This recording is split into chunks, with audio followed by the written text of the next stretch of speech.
During my time in the military, we had a saying, go with the 70% solution. Probably wasn't the most well-behaved. I think about the shoulders that I'm standing on. How can I serve and how can I give back?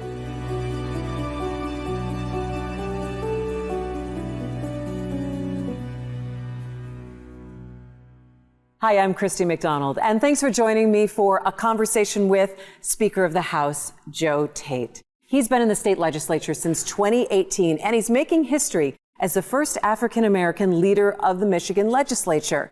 You know, I always love to see the path that people take in their lives and hear their stories.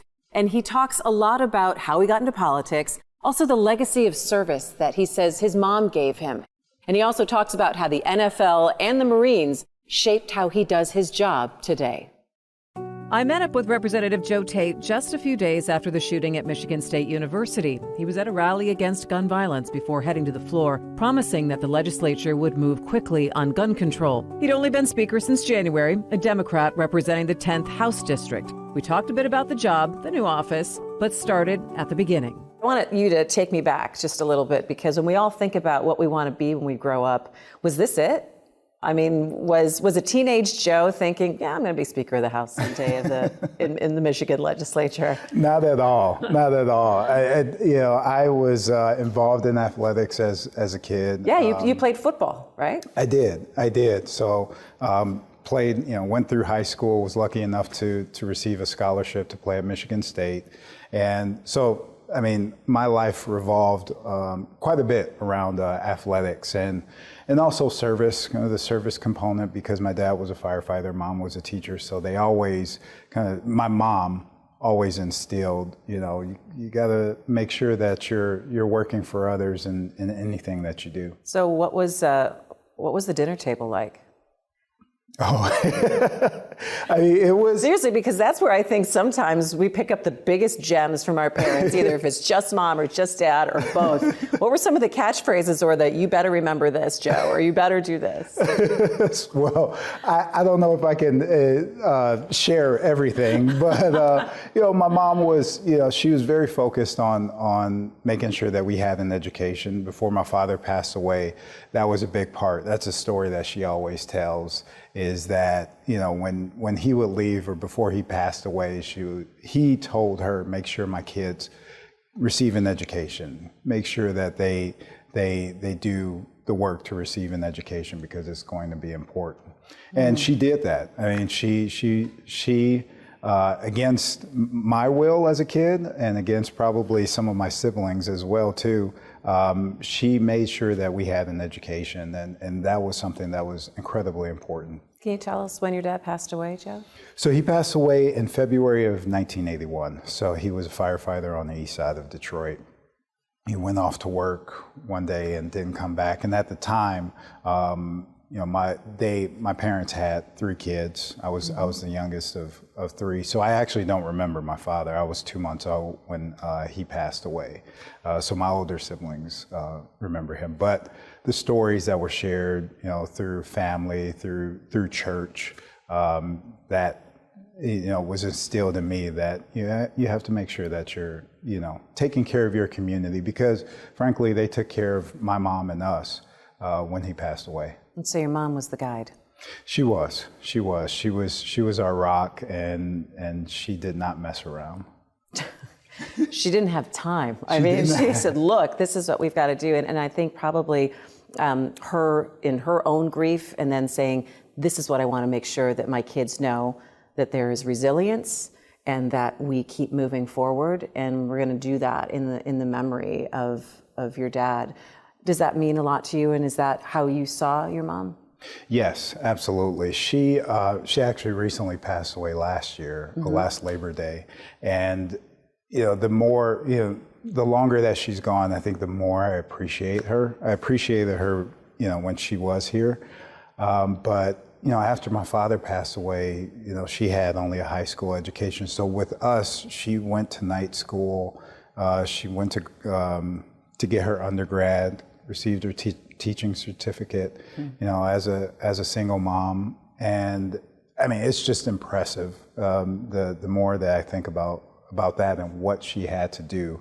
And So she was kind of our rock. So football is very regimented. Football is a mindset. How would you explain how you gravitated towards it and how it maybe shaped maybe a lot of the principles and philosophies that you have? I think it was probably, I gravitated towards it because of necessity, more or less. You know, I probably wasn't, as a kid, probably wasn't the most well-behaved. And Are you putting that lightly for us? Exactly.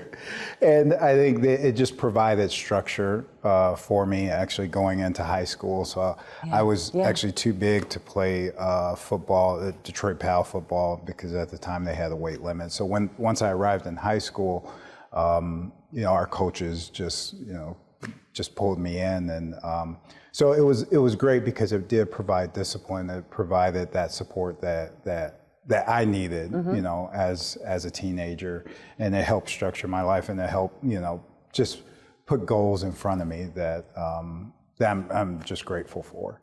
So football took Joe to Michigan State on scholarship and then to the NFL for 2 years. After that, a sliding door moment. You decided to go to the Marines? Yes.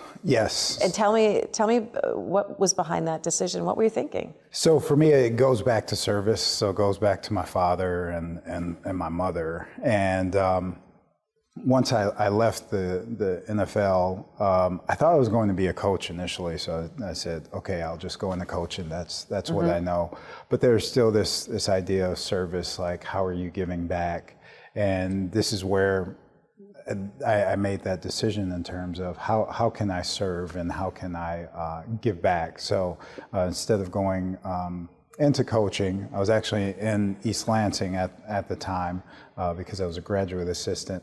There was a recruiting station right across the street, right across from the Union, in fact. Really?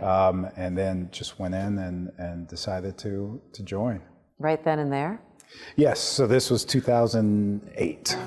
After 2 tours in Afghanistan, Joe again was at a crossroads and picked a business path and getting his MBA at the University of Michigan. You just went and served your country, and now private sector business. All of these decisions of different saying, this is where my strength goes. Absolutely. I think when I look at the connections, if I have a chance to kind of reflect on everything was around really teamwork and how can groups work together for a common goal. So my time in football and military, and then also in business, where that was a direction that I wanted to go, into the private sector, probably, working in a function in one of the somewhere in the auto industry. I mean, that was kind of what I was leaning towards. Was there any doubt anywhere along the way? Where was the time where you're just like, Joe, I made the wrong decision. This is just the wrong call for me. Not anything that, I don't think so. It's just I think the doubts that if I do have any were the ones that didn't take. So for me, it's, everything has, for the most part, even though it's been challenging or have had some losses, they've all been worthwhile experiences. So no, every decision that I made, certainly no regrets or no doubts there. Are you a glass half full? I like to stay optimistic, yes. As someone once told me, it's better to be optimistic instead of pessimistic, because if you do get let down, you get let down twice as a pessimist, and then if you're optimistic, you only get let down once. So you were able to really build on whatever rejections that you had somewhere along the way. Can you share any of them with us? Yes, there are a few. I mean, in athletics, that's always one. You either win the game or lose the game. So that's always one that's always top of mind. The first time I ran for public office, I lost. This was 2016, and I wasn't successful. So being able to manage that and have resilience to come back and actually run again. Why did you want to run for office? Because people would say, you don't want any part of this. No one can agree. Government is dysfunctional. Why would you want to go into politics? Well, I ended up, I viewed it as a second service, just kind of continuing during my time in the military. But who was the person that came and said, you really ought to do this? Did someone say it, or were you just kind of scanning and looking around saying, I could do this better? Actually, I had a friend of mine when I was in business school. She was a teaching assistant for a class in the policy school at U of M. Yeah. She said, you should take this class. It's called Running, Serving, and Leading. So it's how to run for office. Like you have some room. I know you have some room in your class schedule, and you should go do it. And I decided to do it. And so it was my teaching. It was my friend that was the teaching assistant. Actually, the class was taught by our now governor. So in a small way, it was the governor that encouraged me to run. But more so, it was my friend that said, you should, this is a way that you can give back and that you can serve. What intrigued you about the class, though? I think for me, it was just all of the work that gets done in government. As I mentioned before earlier, like all of these issues that come through Lansing, every issue that you can think of that affects and impacts residents comes through Lansing, through our Capitol building. So I think for me, that's what was very intriguing, is that you have all of these challenges, but all of these opportunities that you have to deal with. Certainly not easy getting to some solution. And there's probably no such thing as a perfect solution, but being able to find those solutions and to support Michigan residents. I think that is what attracted me. Joe lost the first time he ran, so fast forward to 2018 when Joe won a House seat to being elected Speaker this year. How would you describe your leadership style? That's a great question. How I would describe it is, as trying to be collaborative. I mean, this institution that we are, you have to collaborate. It's a consensus building organization. In the House, we have 110 members. For a simple majority, so getting a vote passed, you need 56 of those. So you have to be able to build coalitions and work together. And for me, during my time in the military, we had a saying, you go with the 70% solution at the end of the day. So knowing that, you're not always going to come up with the perfect solution. The perfect solution doesn't exist, but we can get as much as we can and compromise. So I think that's my leadership style. I think what others would say of me is, that's a good question. I think for me, it is hopefully just that I am open to listening and hearing feedback and being able to work with others around finding solutions, not having a closed door. But at the end of the day, when a decision needs to be made, even though it may be a tough decision, that I'm willing to make it. Pundits have said that you've got the toughest job this time around as Speaker of the House. You've got a slim majority. And while a majority is great, and it is a good situation for the Democrats, especially where you all are now, that it is very actually fraught with making sure that you keep the party moving in one direction without everyone trying to satisfy all of their needs, wants, and desires that have not been able to come to fruition for the last 40 years. Would you say that you have a very difficult job right now as Speaker, and it's maybe not as exciting as others might think? I would say that it's certainly active. Nothing's easy, whether you're in majority or minority in terms of getting work done in the House, because you do have 110 independently elected members that are focusing on improving the quality of life of their residents. But not all ideas around the solution are the same. As you take a step back, I want to talk a little bit about history.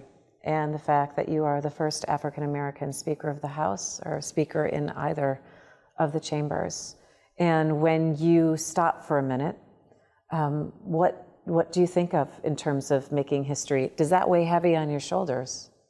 There certainly is quite a bit of responsibility. I know being in this office and having this opportunity afforded to me by my colleagues.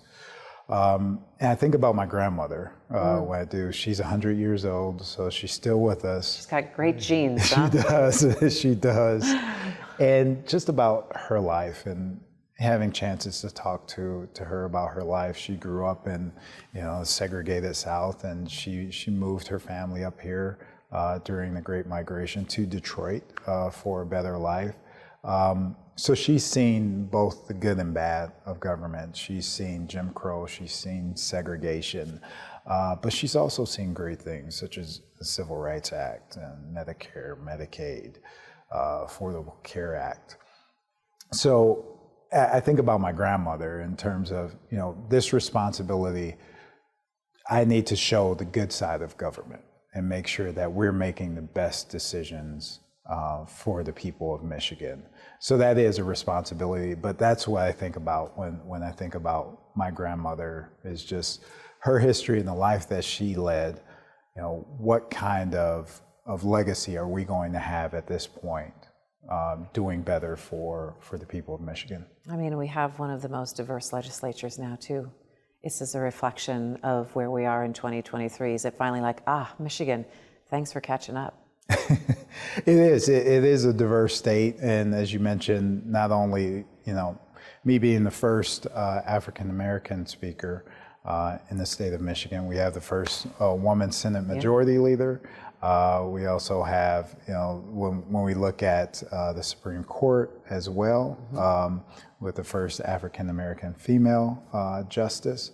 So there's a lot. There is, and it does reflect our diversity in the state of Michigan. And I think for that, diversity definitely matters when it comes to shaping policy. It just makes better policy at the end of the day, being able to bring in those voices from different backgrounds, different experiences, for us to help shape what we do here in Lansing. No student should fear for their safety on campus of one of our universities, and no parent should ever have to wonder if their child will return home alive once they've sent them off to college.